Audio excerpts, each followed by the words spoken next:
नमस्कार दोस्तों, आपका स्वागत है मेरे YouTube चैनल स्टडी जीके गुरुजी पर। दोस्तों, मेरा नाम है ईश्वर पुरोहित। दोस्तों, आज की वीडियो में मैं आपको बताने वाला हूं धारा 9 से बचने के आधार या उपाय।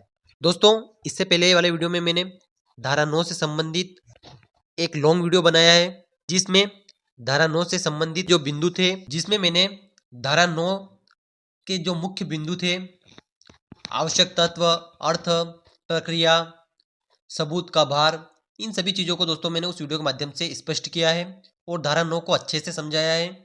उस वाले वीडियो में मैंने आपको बताया था कि जब एक पक्ष के द्वारा दूसरे पक्ष का त्याग कर दिया जाता है, तो जो व्यथित पक्षकार होता है, अर्थात जो दूसरा पक्ष होता है, वह न्यायालय में याचिका के माध्यम से साथ रहने का आवेदन दे सकता है, अर्थात अपने दाम्पत्य अधिकारों की पुनर्स्थापना के लिए वह न्यायालय में आवेदन कर सकता है।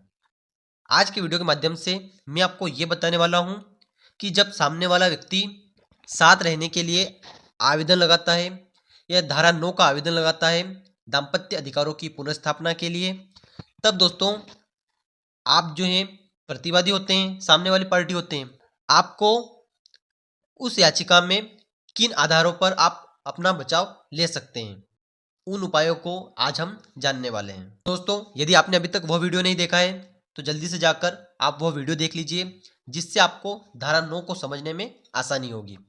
तो चलिए दोस्तों, आपका ज़्यादा समय न लेते हुए वीडियो की शुरुआत करते हैं। दोस्तों, यह 7वां बिंदु है। इससे पहले के 6 बिंदु को हमने उस वीडियो में समझ लिया था। 7वां बिंदु है हमारा धारा 9 से बचने के आधार या उपाय। जब याचिकाकर्ता के द्वारा प्रतिवादी के विरुद्ध धारा 9 की याचिका न्यायालय में दायर कर दी जाती है, तो प्रतिवादी जो होता है वह किन आधारों पर अपना बचाव कर सकता है। तो अनावश्यक ऐसा क्या उपाय लेकर आए जिससे उसे धारा 9 का जो याचिका जो लगाई गई है उसमें उसे राहत मिल सके। तो दोस्तों, कुछ बिंदु मैंने बनाए हैं, इन बिंदुओं को आप अपना आधार बना सकते हैं। तो चलिए दोस्तों, हम इन आधारों को एक एक करके अच्छे से समझते हैं। सबसे पहला आधार है दोस्तों हमारा सरकारी नौकरी। दोस्तों, यदि पति या पत्नी दोनों अलग अलग निवास कर रहे हैं और पत्नी कहीं अलग रहकर सरकारी नौकरी कर रही है, जब पति के द्वारा धारा 9 का आवेदन लगाया जाता है तो पत्नी सरकारी नौकरी का एक आधार ले सकती है कि सरकारी नौकरी के आधार पर उसे अलग रहना पड़ रहा है। तो दोस्तों, ये एक अच्छा बचाव है, सरकारी नौकरी। एक जजमेंट आया था जिसमें सरकारी नौकरी के आधार पर धारा 9 की जो याचिका है वह खारिज कर दी गई थी। दूसरा बिंदु है दोस्तों याचिकाकर्ता का अभद्र व्यवहार। दोस्तों, यदि जिसके द्वारा धारा 9 का आवेदन लगाया गया है, याचिका दी गई है और उसके द्वारा पूर्व में प्रतिवादी के साथ में या अनावेदक के साथ में कोई दुर्व्यवहार या अभद्र व्यवहार किया गया है, तो दोस्तों यह एक अच्छा आधार है आपके पास में। आप धारा 9 में इसे अपना आधार बना सकते हैं बचाव के रूप में। तीसरा बिंदु है दोस्तों अत्यधिक शराब या अन्य किसी नशीली पदार्थ का सेवन। दोस्तों, यदि याचिकाकर्ता अत्यधिक शराब का या अन्य किसी भी नशीली पदार्थ का वह सेवन करता है, तो दोस्तों इसे भी आप धारा 9 से बचने के आधार या उपाय के रूप में अपना एक आधार बनाकर उपयोग में ले सकते हैं। चौथा बिंदु दोस्तों बिना पर्याप्त कारण के वैवाहिक संभोग से इनकार करना। दोस्तों, यदि पति और पत्नी दोनों के मध्य टकराव है और वह दोनों साथ नहीं रह रहे हैं, और दोस्तों इस प्रकार का व्यवहार यदि पति और पत्नी के मध्य हो रहा है, तो यह भी एक आधार हो सकता है। पांचवा बिंदु दोस्तों अलग रहने का करार। यदि पति और पत्नी दोनों ने अलग अलग रहने का करार कर लिया है, तो दोस्तों धारा 9 से बचने का ये एक अच्छा आधार हो सकता है। छठा आधार है दोस्तों याचिकाकर्ता के द्वारा किया गया वैवाहिक दुराचरण।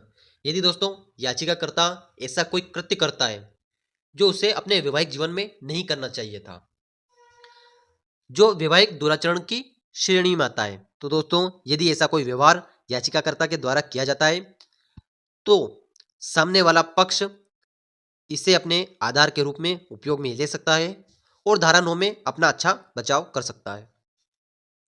सातवां बिंदु दोस्तों पत्नी के द्वारा अधिक खर्चा करना।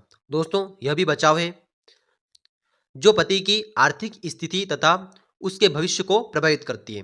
तो दोस्तों, यदि पत्नी के द्वारा अत्यधिक खर्चा किया जाता है तो पति उसे धारा 9 के बचाव के रूप में अपना बचाव कर सकता है। अगला बिंदु दोस्तों, याची अर्थात याचिकाकर्ता द्वारा प्रतिवादी के विरुद्ध अप्राकृतिक अपराध करने के मिथ्या आरोप पर अड़े रहना। दोस्तों, यदि याचिकाकर्ता के द्वारा प्रतिवादी के विरुद्ध कोई अप्राकृतिक अपराध करने का मिथ्या आरोप लगाया जाता है तो उसका भी हम धारा 9 में एक बचाव ले सकते हैं, एक आधार बना सकते हैं। अगला बिंदु दोस्तों, पति द्वारा पत्नी पर असतित्व के आरोप पर अड़े रहना। दोस्तों, यदि पति के द्वारा ऐसा कोई आरोप लगाया जाता है और बाद में वह धारा 9 लगाता है तो पत्नी इस आधार पर अपना बचाव कर सकती है।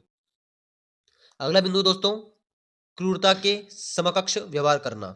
यदि दोस्तों दोनों में से किसी भी एक पक्ष के द्वारा क्रूरता का व्यवहार किया जाता है या क्रूरता के समान ही कोई व्यवहार किया जाता है और बाद में वह धारा 9 का आवेदन लगाता है कि न्यायालय ऐसी डिक्री दे जिसमें पति और पत्नी दोनों साथ में रहे, तो दोस्तों व्यथित पक्षकार जो है वह इस आधार पर धारा 9 में अपना बचाव ले सकता है। अगला बिंदु दोस्तों, नपुंसकता। दोस्तों, इस आधार पर भी पक्ष अपना बचाव रख सकता है। अगला बिंदु दोस्तों, पुनर्विवाह।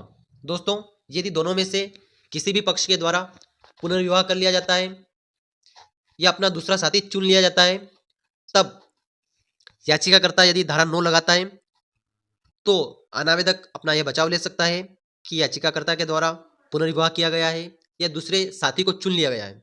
इस आधार पर भी धारा 9 में बचाव लिया जा सकता है। अगला बिंदु दोस्तों, धर्म परिवर्तन। अर्थात दोस्तों, यदि याचिकाकर्ता ने धर्म का परिवर्तन कर लिया है और वह अनावेदक को भी अपने साथ में रखने को तैयार है परंतु उसे भी धर्म परिवर्तन करना पड़ेगा, तो दोस्तों ये भी एक आधार हो सकता है। अधिकांश तो ऐसा देखा नहीं जाता है।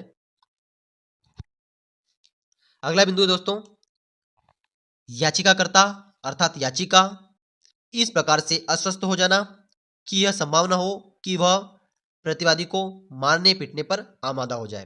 तो दोस्तों यह भी एक अच्छा और उचित आधार और बचाव है जिसे अनावेदक के द्वारा धारा 9 के बचाव के रूप में उपयोग में लिया जा सकता है।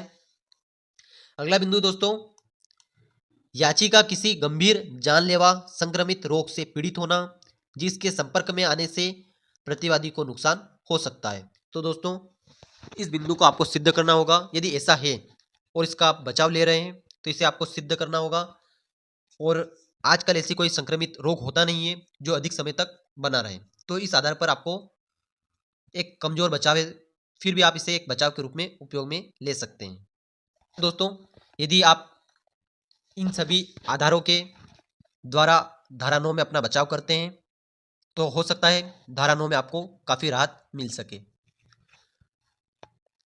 दोस्तों मैंने इस चैनल पर हिंदू विवाह अधिनियम से संबंधित अन्य वीडियो बनाए हैं।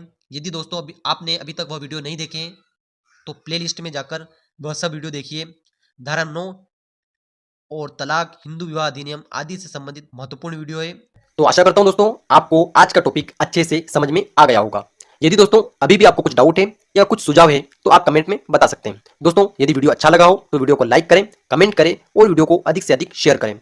ऐसे ही वीडियो देखने के लिए मेरे चैनल को सब्सक्राइब करें और बेल आइकन प्रेस करें जिससे नए वीडियो आप तक पहुंचते रहें। धन्यवाद दोस्तों, मिलते हैं नए वीडियो में। तब तक जय हिंद, जय भारत, टेक केयर।